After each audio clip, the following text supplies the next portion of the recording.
In this video, we are going to go over an example of a covered call. In this scenario, we have a stock that is currently selling for $10. Stock price at time 0.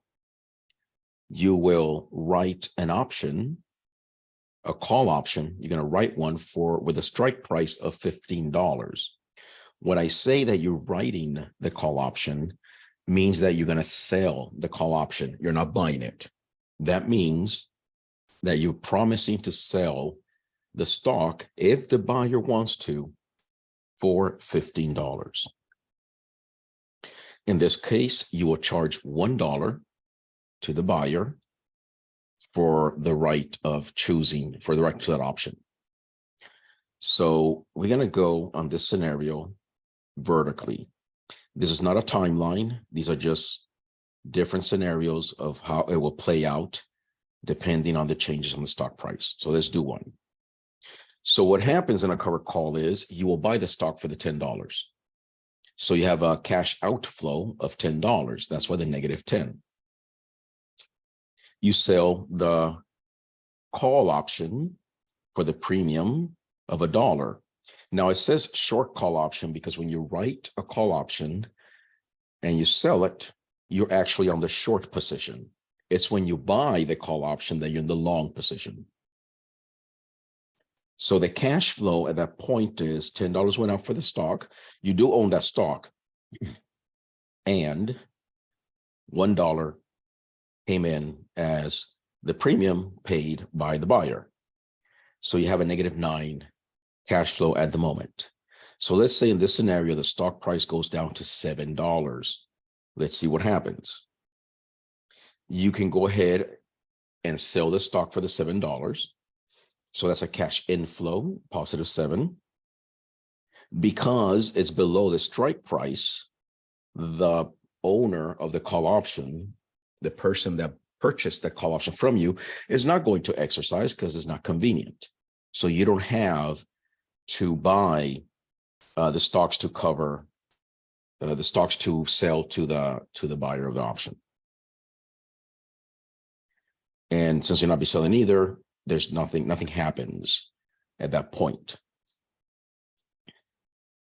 So you're not buying it and you're not selling it to the option owner. So the cash flow from this piece is $7. So the profit is going to be the difference between these two. So you have a loss of $2. -9 against the $7, -2. Same happens if, or same process happens if the stock price is $8. The only difference is now you can sell the stock for $8. The option would still not be exercised because it's below the 15. So you have a cash inflow $8. Take the two cash flows and they offset to -$1. So you only have a loss of $1. And you continue this as the stock price changes. And you see that as the stock price goes up, your profit also starts going up. And all these behave up to the strike price. They're going to behave the same. It's after that the stock price goes above the strike price that something different happens. So let's go here. This stays the same because that happens no matter what. Stock price is now $16. So you could sell the stock for $16. However, at this point, the owner of the option is going to exercise because they can make money by buying it from you at $15, the strike price, and they can sell it in the market for the $16. So what happens is, I know this sounds redundant, these two pieces, but we're just doing like a step-by-step. You could sell the share you own. You also have to buy the stock in order to give it to the person that's going to exercise the call option. But you can only sell it to them for $15 because that was the promise on the option. $15 strike price. So when you add this piece here, $16 come in from you selling the stock you had, but the same $16 go out because you got to buy the stock. And then you sell it to them for $15. The cash flow is $15 coming in. Okay. But when you take the $15 that came in against the -9 cash flow you had here, that's how you end up with a $6 profit. So one side offset the other, and you still have $6. And all these columns work the same according to the scenario and the stock price. Now, let's talk about the profit now that we understand how we got to that profit point. Notice that -2, then -1, 0, as stock price goes up, but there's a point here where it hits $6 and then it stays 6, 6, 6. It just stays there with $6. So what happens is that after a certain point, you're not going to be able to profit anymore. Then that it caps it. But this is why the covered call works similar to a hedge. You see, if the stock price would have gone down to $7 and you didn't have a covered call, it would have been the 10 and the 7, so you'd have lost $3. But because you have a covered call, you only lost $2 per share.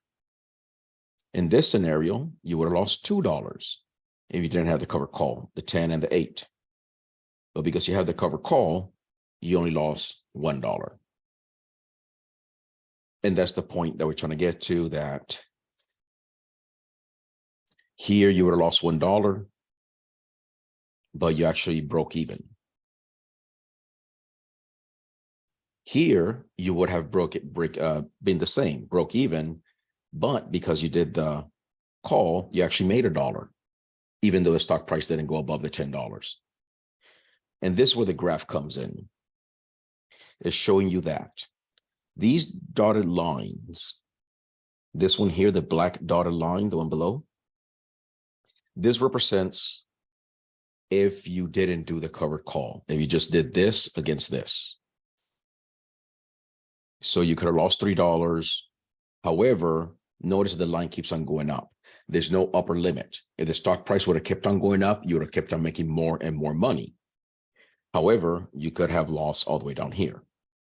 Now, like we explained earlier, in this scenario, without the covered call, you would have lost $3, the 7 and the 10. That would be here, the intercept, for example, or somewhere down here.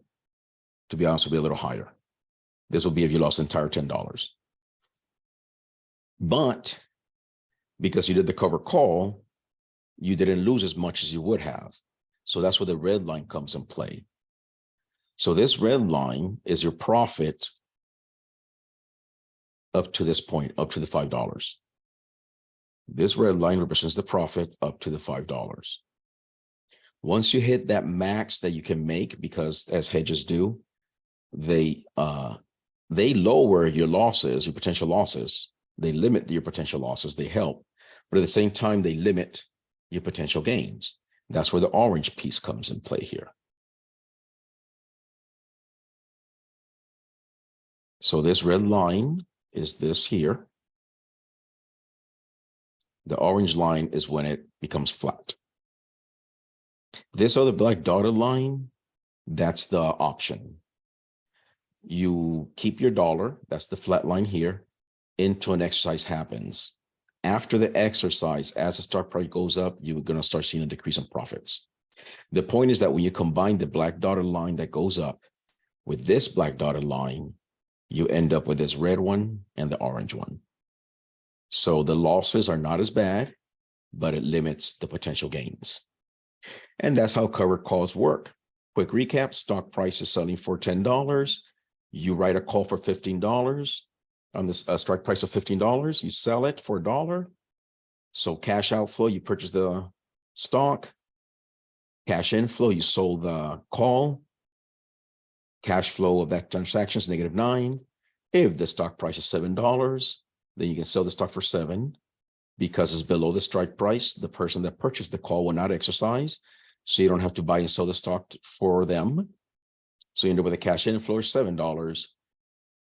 Take these two cash flows, the -9 and the 7, you end up with a profit of $2. And then you can, exact same process with every other stock price. Here's where it changes once it is above the strike price, because the person that purchased the option will exercise. So now you can sell this stock for 16, but then you have to buy one to give it to the person that's going to exercise the option, but you can only sell it to them for $15. So you take these cash flows, cash in from the sell the stock, cash out for having to buy the stock, cash in from selling the stock to the owner of the call option. You net $15. Then take these two cash flows and you net $6, and then it caps. This table here is the same thing as all of this, but it's just condensing one transaction all the way instead of split it in two. Same thing. It's just easier to explain when I talk about it this way. Separate that transaction, the cover call position, and then what happens if the stock price changes over time. Okay, that's it for this video. See you on the next one.